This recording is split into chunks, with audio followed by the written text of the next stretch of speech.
Hey, what's up guys? Today in this video I'm gonna be reviewing the Sony Zeiss 55mm f1.8 lens.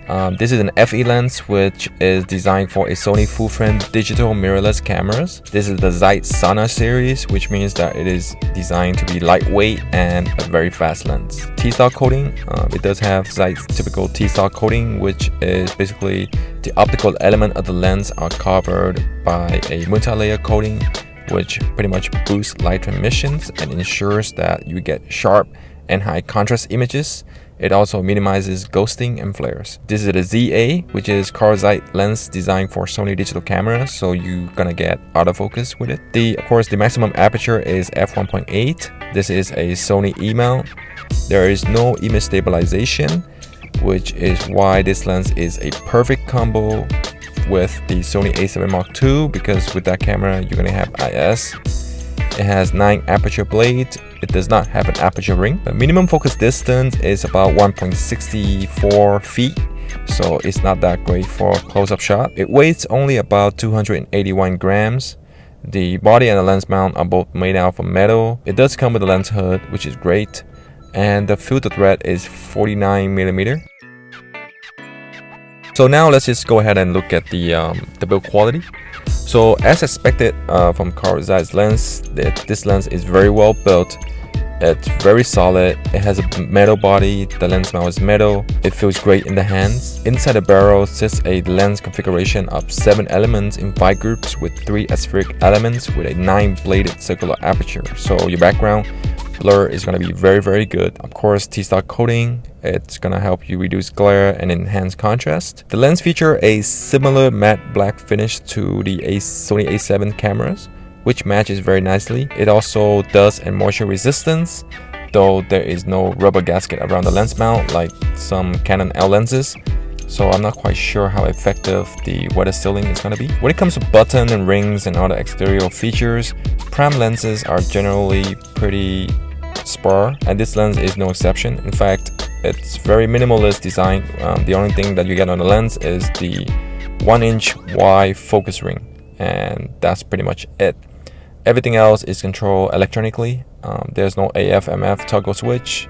There's no focus distancing windows. Pretty much everything you control from the camera. This lens is relatively compact. The diameter of the barrel is only a little bit larger than the lens mount itself. It takes 49mm filters, which is a lot smaller than your typical lenses that you use on traditional full-frame DSLR.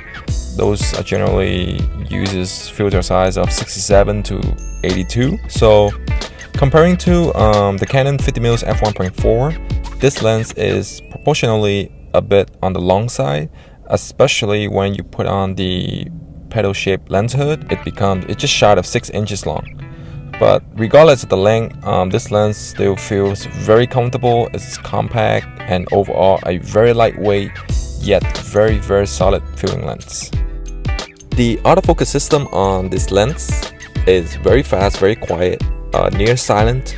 It takes less than a second to go from minimum focus to infinity.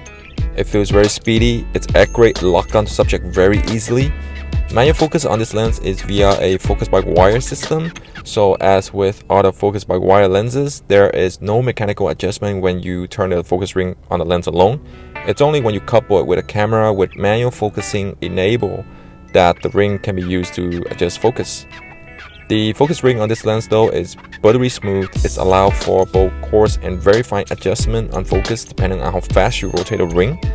In my experience, it's super accurate. As a matter of fact, when I'm doing a portrait shoot, I prefer to use just manual focus with this lens, and with the 5-axis stabilization you get with the Sony a7 II, along with Sony awesome peaking system, manual focusing is absolutely a joy to use.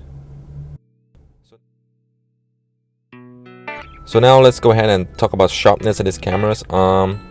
There's not much to say really. This lens is one of the sharpest lens I've ever shot with. And I've shot with the legendary 135 f2 on a Canon system, and that lens to some people is one of the sharpest lenses ever. This lens is right up there when it comes to sharpness. Across the frame wide open, I do not see any flaw. It looks amazing. You also get the great Zeiss pop which make the picture looks almost 3D like when you're doing a portrait shoot. I mean, the separation from the focus point to the outer focus point to the, it's just simply amazing on Zeiss lenses. You know, every time I look at the pictures, I'm simply amazed. Chromatic aberration and distortion, there is absolutely nothing there. It's very well controlled, and it's quite amazing. Vignetting on the other side, there's some pretty significant vignetting on when you're using this lens on a full frame camera, especially wide open at f1.8. But vignetting to me is more of a preference, and it can be very easily corrected in post. I mean, some people add vignetting anyway to the image in post. So pretty much if you use this lens, you don't have to. It's already built in. Or you can, if you don't like vignetting, you can easily correct it in post. So I don't see it as a big problem.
In conclusion, guys, this lens is a fantastic fast prime lens for the Sony A7 system. It gives us a normal focal length perspective that's great for portrait and street photography, as well as low light shooting. Optically, this lens is a stellar performer. As with many other Zeiss lenses, it gives you very sharp images on both full frame camera as well as crop cameras. Other factors like chromatic aberration, distortion are basically non-existent with this lens.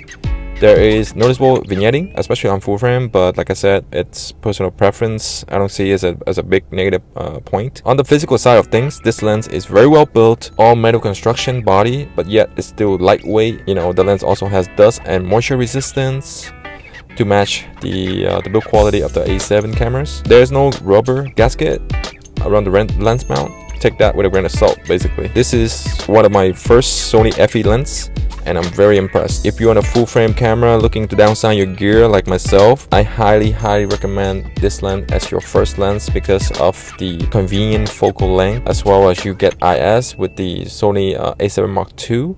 I feel like this is a perfect combo that will deliver some amazing images. So that's pretty much it for this video, guys. Thank you very much for watching. If you guys have any questions, feel free to ask me and I will try to answer them as soon as I can.